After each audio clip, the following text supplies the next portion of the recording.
Počúvate projekt Duchovné audioknihy. Lev Nikolajevič Tolstoj. Spoveď. Kapitola 3. Tak som žil, oddávajúc sa tomuto šialenstvu ešte 6 rokov, až kým som sa neoženil. V tom čase som odcestoval do cudziny. Pobyt v Európe a moje styky s poprednými vedeckými a inými osobnosťami ma ešte viac utvrdili v tej viere všeobecného zdokonaľovania, v ktorej som žil, pretože tú istú vieru som nachádzal aj u nich. Táto viera vo mne nadobudla tú obvyklú formu, ktorú má u väčšiny vzdelaných ľudí našej doby. Možno ju vyjadriť slovom pokrok. Vtedy sa mi zdalo, že týmto slovom možno vyjadriť všeličo. Nechápal som ešte, že ak trpiaci, ale v skutočnosti každý živý človek na otázku, ako mám žiť ja, odpovie žiť v súlade s pokrokom. Hovorí vlastne to isté ako človek, ktorý je unášaný v loďke vetrom a vlnami a na hlavnú, pre neho jedinú zmysluplnú otázku, kam smerovať, si neodpovie. Ale povie iba, niekam nás to nesie. Vtedy som si to nevšímal. Len zriedka sa mi búril ani nie rozum, ale cit proti tej v našej dobe tak rozšírenej povere, ktorou ľudia vlastne len zastierajú, že nechápu život. Tak počas môjho pobytu v Paríži odhalil vratkosť tejto povery, viery v pokrok, pohľad na popravu. Poznámka.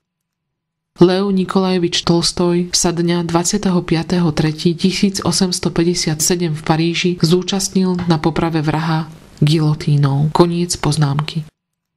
Keď som videl, ako sa hlava oddelila od tela a jedno i druhé zvlášť buchlo v debne, pochopil som nie rozumom, ale celou svojou bytosťou, že žiadna teória rozumnosti, existencie a pokroku nemôže ospravedlniť takýto čin a že keby všetci ľudia na svete na základe akýchkoľvek teórií od stvorenia sveta tvrdili, že je to potrebné, ja viem, že to potrebné nie je, že je to zlé a preto o tom, čo je dobré a potrebné, nerozhoduje to, čo hovoria a robia ľudia, ani pokrok, ale ja, moje srdce. Druhý prípad, keď som veľmi zreteľne pocítil, že povera pokroku je pre život úplne nedostatočná, bola smrť môjho brata. Bol to rozumný, dobrý, srdečný človek. Ochorel ako mladý. Trpel vyše roka a umrel v mukách, nechápajúc, na čo žil a ešte menej, prečo umiera. Žiadne teórie nemohli odpovedať na tieto otázky ani mne, ani jemu v čase jeho pomalého, mučivého umierania.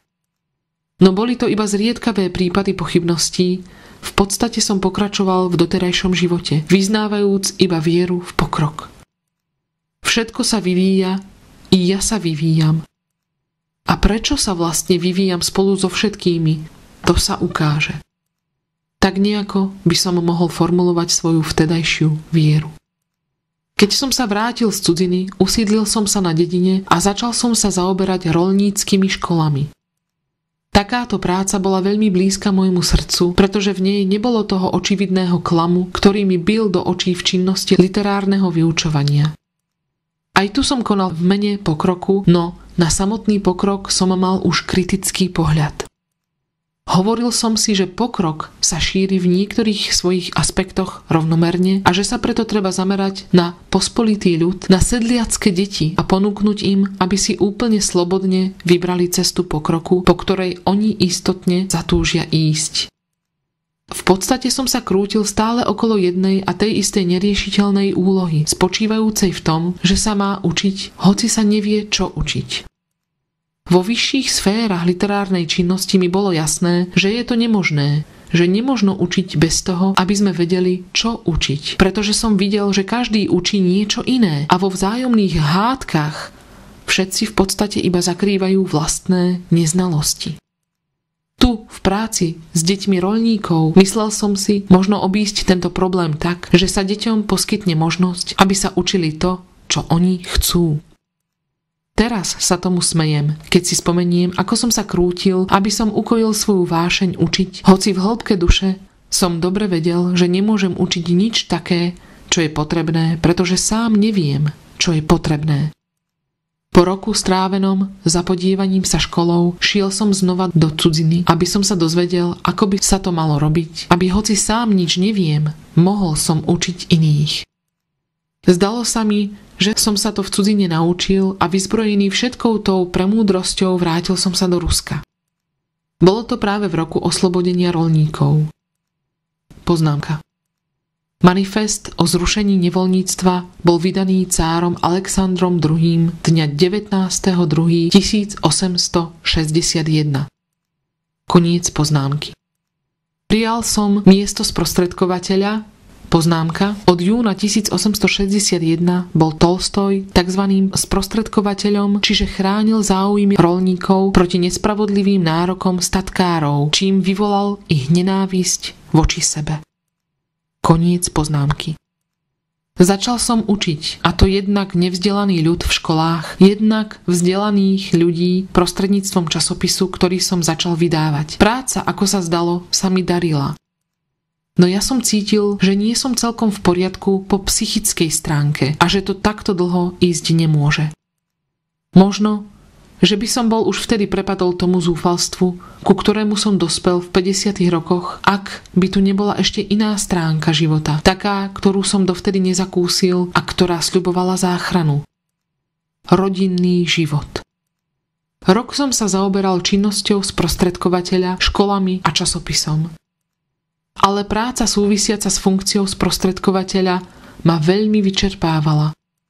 Činnosť v školách ma neuspokojovala a odporným sa mi stal vplyv, ktorý som mal v časopise, a všetko to vychádzalo z jedného jediného, zo snahy učiť všetkých a pritom skrývať skutočnosť, že sám neviem, čo učiť.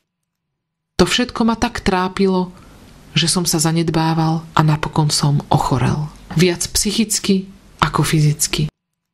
Nakoniec som všetko zanechal a odcestoval som do stepy, k Baškircom. Dýchať zdravý vzduch, piť kumis a žiť prostým životom. Po návrate odtiaľ som sa oženil.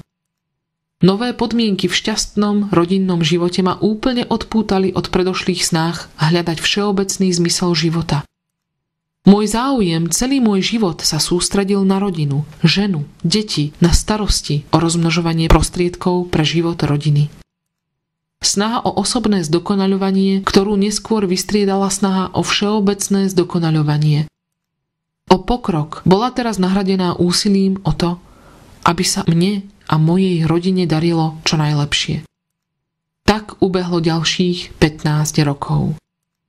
Napriek tomu, že som pokladal spisovateľstvo za hlúposť, aj v priebehu týchto 15 rokov som pokračoval v písaní. Keď som už raz ochutnal pokušenie písania, pokušenie veľkých peňažných odmien a potlesku za neužitočnú robotu, oddával som sa mu ako prostriedku na zlepšenie svojho materiálneho položenia a na ohlušenie vlastnej duše, na prehlušenie otázok týkajúcich sa zmyslu života, vlastného i vo všeobecnosti. Písal som a presviedčal som sám seba, že pre mňa jedinou pravdou, vecou, ktorá má zmysel, je žiť tak, aby mne a mojej rodine bolo čo najlepšie. Takto som teda žil. Ale pred 5 rokmi sa so mnou stalo niečo zvláštne. Začali na mňa prichádzať chvíľky pocitu akejsi zmetenosti. Ako by sa zastavil život. Ako by som nevedel, ako ďalej, čo mám robiť. A ja som sa strácal, upadal do skleslosti. Ale časom to prešlo a život pokračoval ako predtým. Neskôr sa však takéto chvíľky zmetenosti opakovali stále častejšie a spomínané pocity zastavenia života boli vždy sprevádzané rovnakými otázkami. Prečo? No a čo potom? Spočiatku sa mi zdalo, že sú to akési nezmyselné a nemiestné otázky. Nazdával som sa, že toto všetko je v podstate jasné. Že ak by som sa chcel niekedy vážne zaoberať riešením týchto otázok, nebude to pre mňa žiaden problém. Že teraz iba nemám, kedy sa nimi zaoberať, ale kedykoľvek si zmyslím, nájdem odpoveď. No otázky nastupovali stále častejšie a nástojčivejšie si vyžadovali odpoveď, ako bodky dopadajúce na jedno miesto. Spájali, zlievali sa tieto otázky bez odpovedí a vytvárali jednu čiernu škvrnu. Stalo sa to, čo sa stáva s každým, kto trpí smrteľnou vnútornou chorobou. Spočiatku sa objavia mierne príznaky nevoľnosti, ktoré si chorý nevšíma. Potom sa tieto príznaky objavujú znova, častejšie a zlievajú sa v trvalé utrpenie. Útrapy sa zväčšujú a pacient sa ani nenazdá a zisťuje, že to, čo pokladal za bezvýznamnú nevoľnosť, je vlastne to, čo je pre neho zo všetkého na svete najdôležitejšie, že ide o smrť. To sa udialo so mnou. Pochopil som, že to nie je náhodná nevoľnosť, že je to vážne a že ak sa tie isté otázky opakujú, treba na ne odpovedať.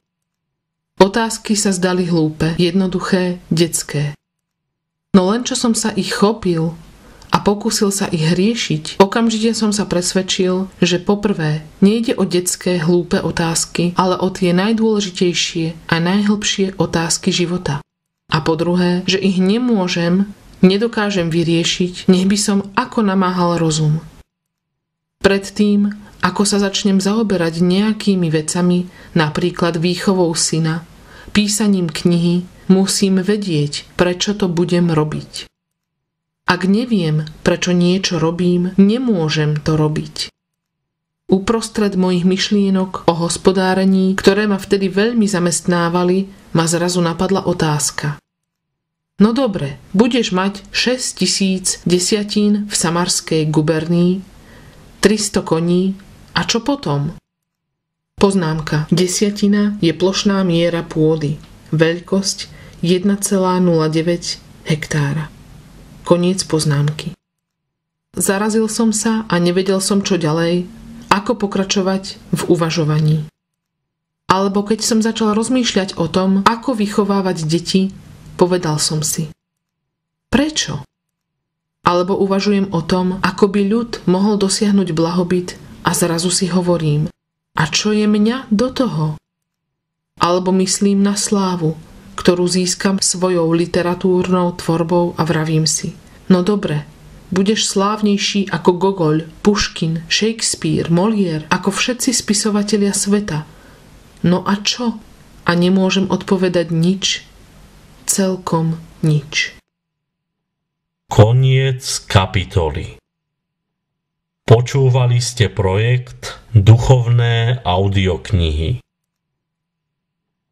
Budeme vám vďační za každé euro, ktorým podporíte náš projekt Duchovné audioknihy. Ďakujeme.